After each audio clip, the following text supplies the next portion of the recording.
Bueno, ¿qué tal? ¿Cómo estáis? Son las 11 de la mañana, 11 y media de la mañana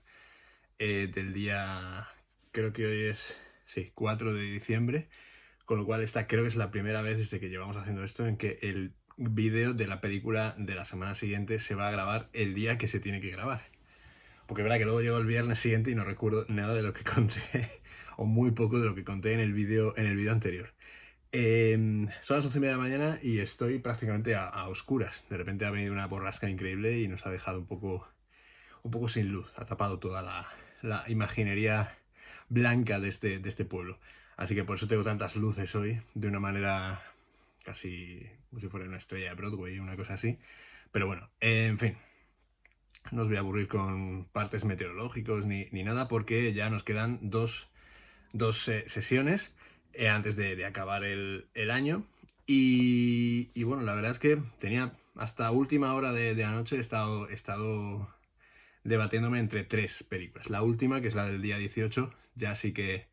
esa está decidida ya hace 15 20 días, porque es una peli que me hace mucha ilusión que veáis o que recordéis los que ya la hayáis visto. Y la de este viernes, la verdad es que quería quería darle un poco un carpetazo a este año con algo que fuera un poco más ligero, porque es verdad que hemos metido demasiados dramas, demasiadas películas un poco así más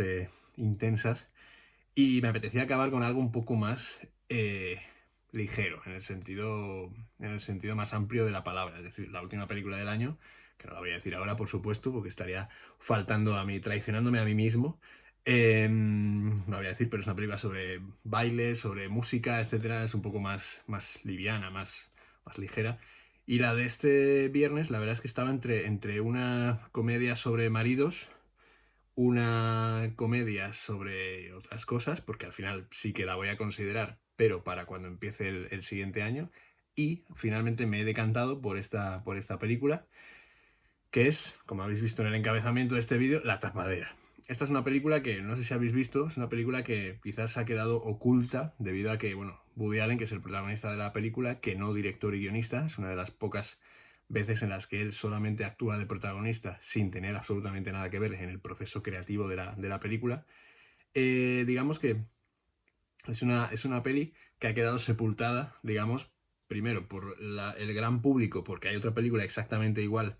de título exactamente igual, que es La Tapadera, basada en una novela de John Grisham del año 93. No recuerdo el director, pero sí recuerdo que estaba protagonizada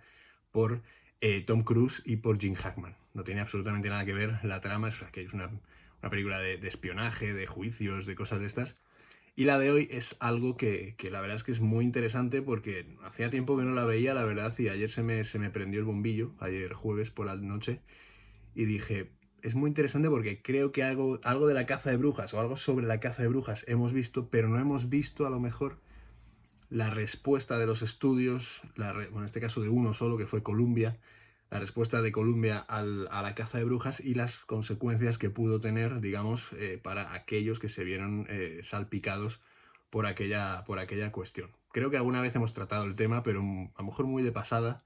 y tampoco a lo mejor haciendo mención a algún nombre tipo Dalton Trumbo, etcétera, bueno, los créditos de Espartaco, que a mí esa historia siempre me ha encantado. Y la verdad es que la verdad es que es una historia muy buena. Tengo por ahí un libro, lo que pasa que, bueno, como voy hablando según se me van ocurriendo las cosas, aunque tenga apuntadas algunas, hay un libro que creo que os lo recomendé en otro de los vídeos, que se llama Yo soy Espartaco, que es la autobiografía de Kirk Douglas, donde habla de cómo hicieron para que en 1963 con el estreno de Espartaco, Dalton Trumbo pudiera aparecer en los créditos de Espartaco como guionista de la película, a pesar de llevar años trabajando con un seudónimo, incluso ganando un Oscar con un seudónimo, un premio que nadie absolutamente recogió y cuyo crédito no se concedió hasta los años 80, hasta el año 1981. No se le restituyó el crédito en la Academia de Hollywood. Sin embargo, hoy nos metemos en una película de la que es fundamental que os quedéis hasta el final. Es decir, cuando llegue el último plano, no apaguéis la televisión, no quitéis la aplicación de Netflix, porque realmente la clave de todo lo que pasa, de todo lo que hay detrás de esta película, la tienen los créditos finales. Ahí es donde vamos a ver quiénes son estos personajes que están involucrados en la película y sobre todo cómo, digamos, les afecta de esa manera a la hora de rendir cuentas con aquello que casi les cuesta casi les cuesta la carrera a algunos y les cuesta la carrera a otros. Digamos que la peli, que es La Tapadera, está dirigida por un director que es Martin Reed. Martin Reed se vio salpicado por La Casa de Brujas, que recordad que es fueron 6 años, desde el año 1950 hasta el año 1956, en la que un senador del Congreso de los Estados Unidos, de hecho el principio de la película lo cuenta muy bien porque son todo imágenes en blanco y negro, con el Down at Heart de Frank Sinatra sonando de fondo, mientras se nos va narrando, digamos, esto lo comentaremos en clase directamente, se nos va narrando toda la paranoia que existía en Estados Unidos con respecto a la guerra nuclear y a que cualquiera que tuviese alguna sospecha de trabajar para la izquierda, pues automáticamente era soviético, prosoviético, comunista, etc. Entonces, en esa comisión de actividades antiamericanas, que es como se llamó, el senador McCarthy lo que hizo fue juntar a una serie de patriotas americanos para intentar averiguar y apartar a todos aquellos que fueran sospechosos de colaboración con la Unión Soviética, con políticas de izquierda, con distribución de panfletos de no sé qué, no sé cuánto, etc. ¿Qué pasa? Esta película es del año 76, con lo cual ya habían pasado 20 años para poder hablar de todo esto sin tapujos y para poder contar más o menos lo que le sucedió a todos los protagonistas. La película está dirigida por Martin Reed, pero está escrita por William Bernstein. Digamos que son personas que en su momento tuvieron algo que ver con este comité de actividades antiamericanas como víctimas y que ahora, digamos, vuelven en forma de película para rendir cuentas con el único estudio que era Columbia que fue capaz de sacar una película de este estilo. Entonces digamos que esta película se sitúa entre el año 52, 53, si no recuerdo mal, que es, digamos, esa época dorada de la televisión, la primera época dorada de la televisión, cuando se hacían seriales escritos por guionistas de renombre, especialistas en televisión, especialistas en llegar a un determinado tipo de público y con unos directores que estaban formados y estaban expresamente dedicados a la televisión, a lo que es el espectáculo en televisión, a lo que son los seriales en televisión. Que además, si se me ocurre ahora mismo, por citar una película de la época, aunque es 6 años posterior, Tootsie, por ejemplo, de Sidney Pollack, también encaja muy bien en esos mecanismos, no ya en la historia de Dustin Hoffman, que va por otro lado, sino por cómo funcionan los seriales, en este caso de los años 70, pero digamos que se mantiene el espíritu y se mantiene ese gancho que se intentaba hacer. Y digamos que cuando veáis Tootsie, si no la habéis visto, pues recuperad al hilo de esta película, sobre todo por el cómo se hacen los seriales, las telenovelas, los culebrones americanos, que casi siempre eran de hospitales, en Estados Unidos. Digamos que esta película también que es importante, sobre todo porque Martin Reed representa a una generación que no se adscribió, digamos, al movimiento vanguardista que podemos llamar en Estados Unidos, que es el Nuevo Hollywood. El Nuevo Hollywood, ya sabéis que es toda la época, se dice que empieza en el 67 con el estreno de Bonnie and Clyde y termina en el 80 con el hundimiento de la United Artists después del estreno de La Puerta del Cielo de Michael Cimino, cuando de repente su megalomanía le hizo construir un presupuesto, unos decorados y quintuplicó el presupuesto para recaudar 6 veces menos de lo que estaba presupuestado en inicio, con lo cual digamos que la quiebra fue total y a partir de ahí tuvieron que salir otros estudios, la Paramount, la Warner, la Columbia propiamente dicha, la Fox incluso, a lanzar películas destinadas sobre todo a jóvenes. De ahí pues el éxito de Cazafantasmas, por ejemplo, de los Goonies en el 86, de Arma Letal en el 84, son películas que salvaron los estudios a base de hacer géneros bastante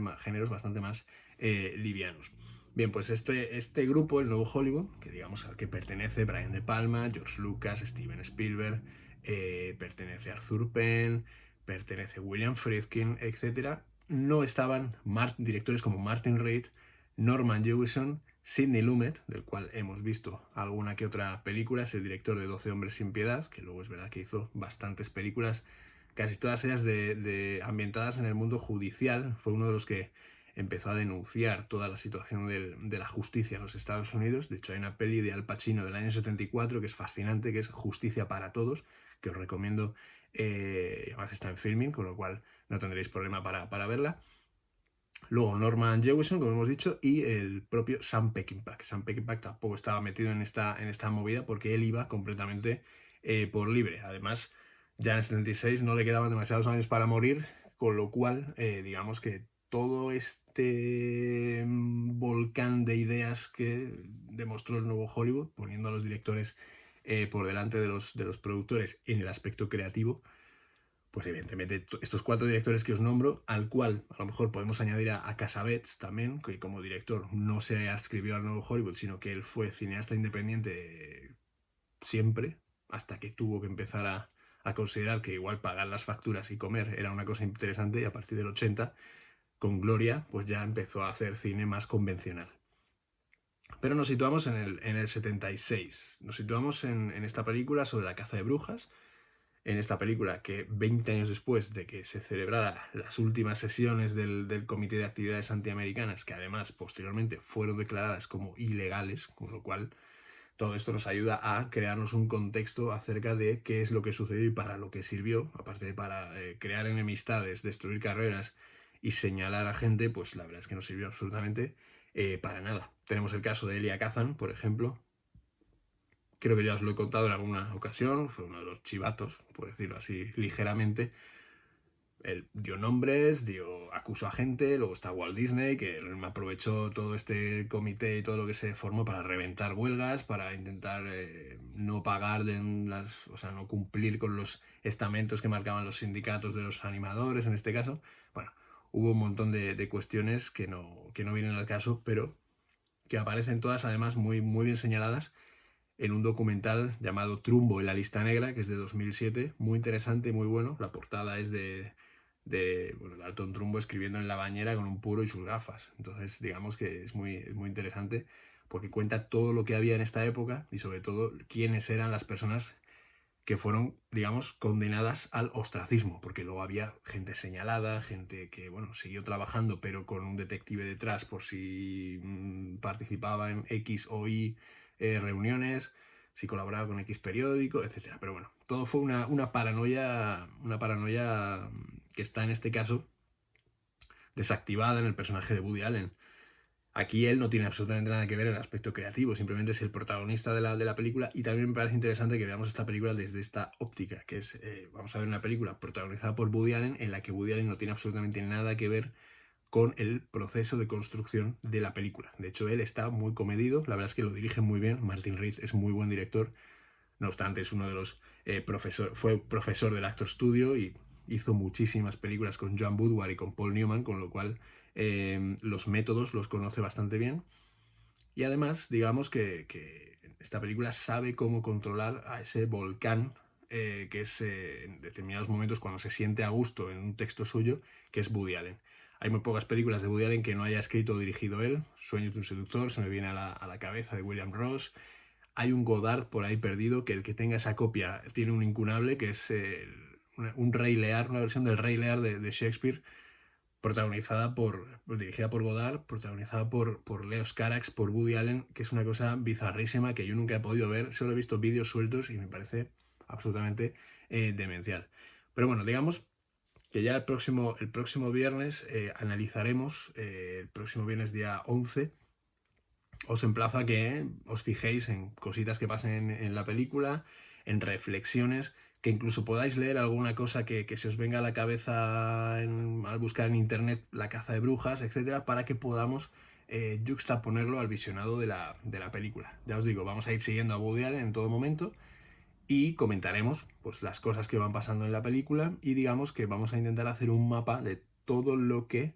supuso, digamos, como catarsis, digamos, para los que protagonizan esta película, la realización de la misma. Hay un personaje muy importante que además todo esto es pues, una historia real más o menos transformada para la película, que es la de Zero Mostel, que es el personaje, lo vais a ver, es el actor uno de los actores secundarios más interesantes de Hollywood, que finalmente fue acusado y fue apartado y no pudo hacer una carrera digna y tuvo que dedicarse al teatro en televisión ni en cine, tuvo que salir al teatro para seguir trabajando y ahí fue donde se hizo un nombre, Zero Monster, que fue nominado incluso creo que al Oscar, al Globo de Oro, no me acuerdo, a Mejor Actor de Reparto por esta película. Entonces digamos que con él vamos a ir viendo los efectos de todo este desastre, esta paranoia, y vamos a ir analizando, digamos, los pasos ante los que se mueven los personajes en la peli. Ya os digo, La Tapadera, 1976. Woody Allen, además, que si lo vais a ver, lo veis en un momento que está lúcido, no está... además está muy bien dirigido, con lo cual no está divagando ni haciendo esas cosas de psicoanálisis que tanto le gusta mostrar en sus pelis, sino que está en un momento de comicidad, digamos, comicidad controlada. Es un hombre que nos va a ir guiando por la película, por todos los personajes de la misma, y que además en la vida real se encontraba entre dos rodajes que marcaron su carrera, que son La última noche de Boris Yushenko y Annie Hall. Justo en ese medio es donde está la tapadera, que además fue nominada al Oscar a Mejor Guión Original, con lo cual, para que veáis hasta dónde se intentó, no sé si recompensar, digamos, a los protagonistas de esta película. Así que nada, espero que la disfrutéis. Es una comedia, pero es una comedia dramática, es decir, es una comedia, va a haber momentos de simpatía, va a haber momentos no de slapstick, pero sí de frases muy ingeniosas y de frases que nos van a hacer pensar mucho en toda esta circunstancia que rodeó a la caza de brujas entre, ya recordad, los años 1950 y 1956. Esta película se engloba, enmarca en el 51-52, más o menos, 51-53, o sea, ese arco temporal. Así que nada, ya comentaremos a ver qué os parece, espero que la disfrutéis. Es cortita, 90-95 minutos. Y nada, cualquier cosa que veáis, si se os ocurre otros títulos sobre la caza de brujas, si queréis manifestar cualquier reflexión que os haya sugerido la película, pues oye, el día 11 las comentamos todas. Así que nada, que tengáis buena semana y nos vemos el día 11. Un abrazo para todos.